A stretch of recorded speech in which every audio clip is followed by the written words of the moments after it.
Hey everyone, Jay here, and welcome to another Intro to Python lab number 24. In this video, we'll be making a new file directory and then copying a file from one directory into another and then moving a file from one directory into another. So let's get started.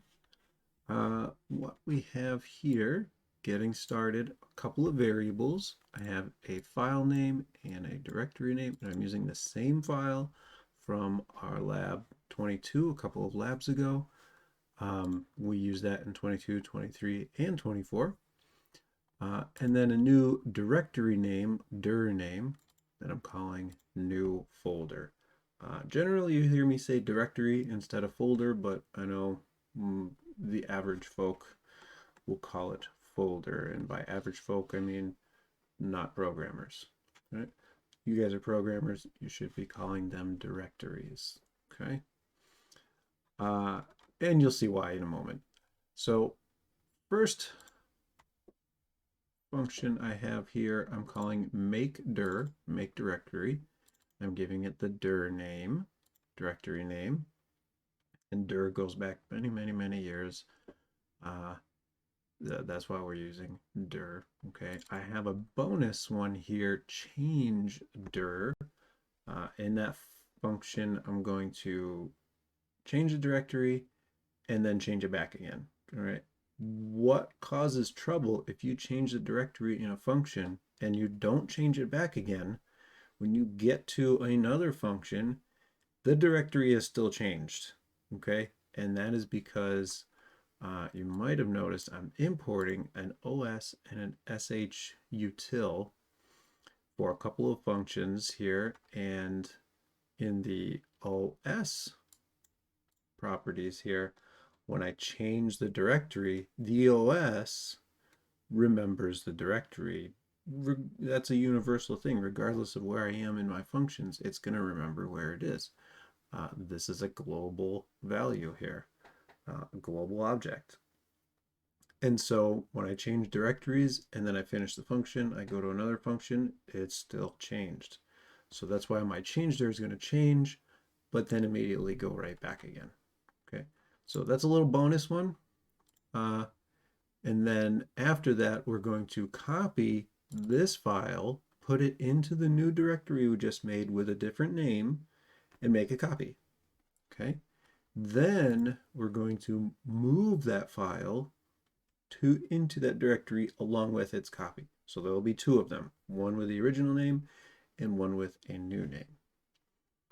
And you'll see how that works. Basically, it's going to be almost identical between those two things, but you'll see. So first function, make dir, we have right here, and we're going to give it a directory name, and I'm going to do a little bit of a check and say if not os.path.exists dir name, which if this directory does not already exist, then I'm going to go ahead and make dir mkdir dir name, right? If it already exists, that means that I screwed up and accidentally didn't delete from the last time I ran this program, and I don't want to, I'm just kind of tired of running into errors. Actually, that's what that's all about. But if the path does not already exist, then I'm going to make it. Okay, and then I have it commented out, but I had a little print that says the new directory is, and it's os get cwd, and cwd is the current working directory. And that's good. This is all going to be one long concatenated string. So I have new directory is os.get current working directory, double slash, because when you put a slash into a backslash into a string, that's the escape character. And so if you actually want a slash, you have to escape the escape character, right? And then the directory name after that. So this would print out, once I've created a new directory called new folder, it would say the new directory is, and it would be C colon yada yada yada to wherever I am. slash new folder or new underscore folder. That's what that would say. Okay. I'm going to undo that or comment this out because we're not really paying attention to the output here. I'll show you the actual directory here in a moment once it's created or once we're about to run it. So that's the make dir. The change dir, pretty easy. This is a little bonus one here. I have a little note, a little variable, original directory equals os.get current working directory. This is so that I can easily go back. So the original directory is going to be C : yada yada all the way down to my current working directory. Then I'm going to change it os.change dir name. Now, if you give a directory name, you have a couple of options when you change directory. You can give it just a name of a file like I have, so I gave it new folder as a string, and it will create that new folder in the current working directory. But if I were to give it a full qualified path and say C : blah blah blah, all that stuff, then it would change to wherever that happens to be on your computer, assuming that directory is actually typed correctly and it actually works. So I'm doing two change dirs here. I'm changing to the directory we just created by giving it just the name of the folder. We're already in the parent folder of that one because that's where we created it. And then in order to change back, that's when I'm using this original dir, which is the full path name, C : yada yada yada, all that stuff. And I'm changing back using that. Okay, and I had a couple of print statements here to do that stuff, but again, I'm not worried about the output this time.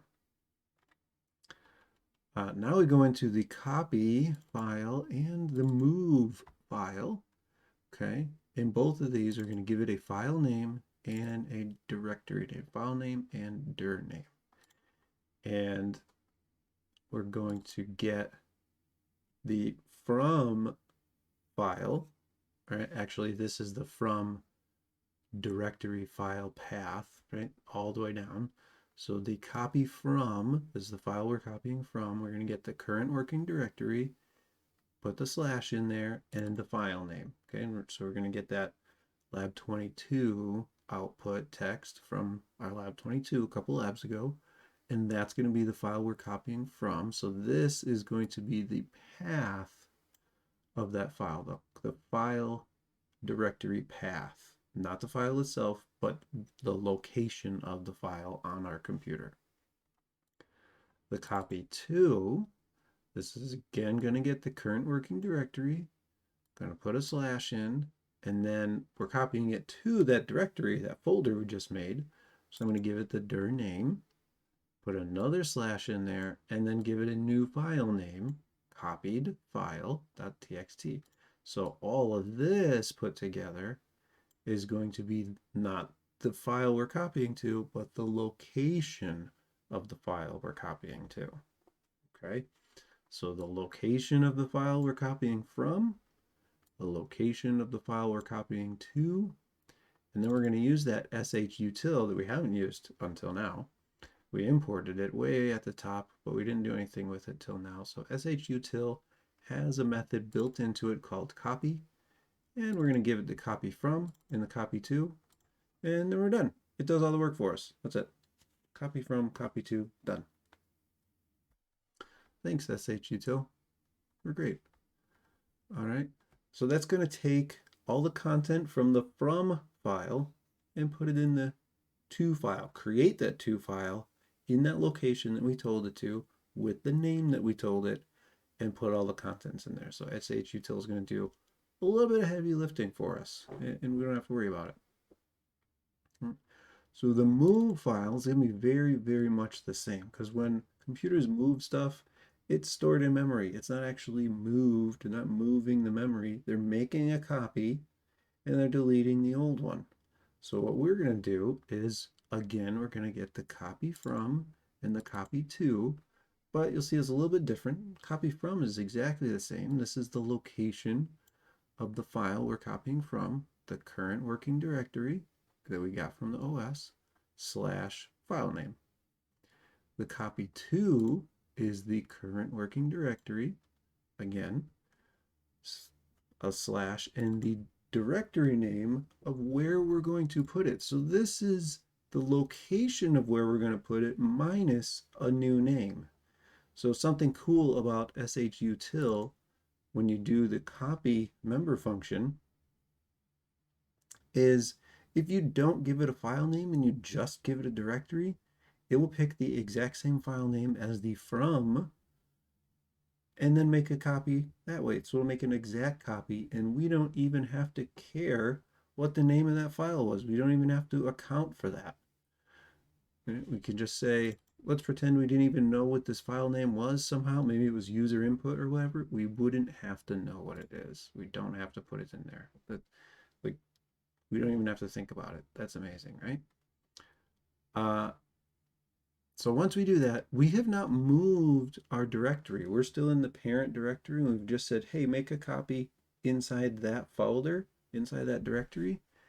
And then we can remove the original, because that's how computers work. When you move something, you don't move it, you copy it, put it in a new place, and then you delete the old one. So that's what we've done with the move file. So the copy file, we did kind of most of it, right? We made a copy. In the move file function, we made a copy and then we removed the old one. And that's it, right? I've got my if name main at the end. And what I'm going to do is swap this around and show you the directory, okay? And then I'm going to run the program. And so you can see that it's going to make that directory and it's going to put all that stuff in here. So I have no directory in here. This is my current working directory. I have a couple of Python files, a couple of screenshots of output from earlier.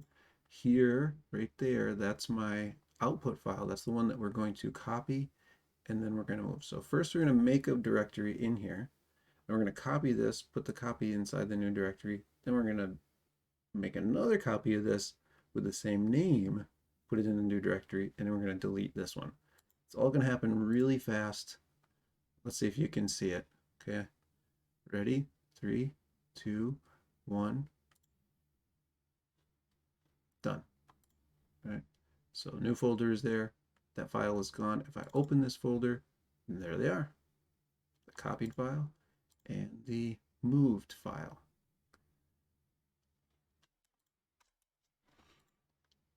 All right.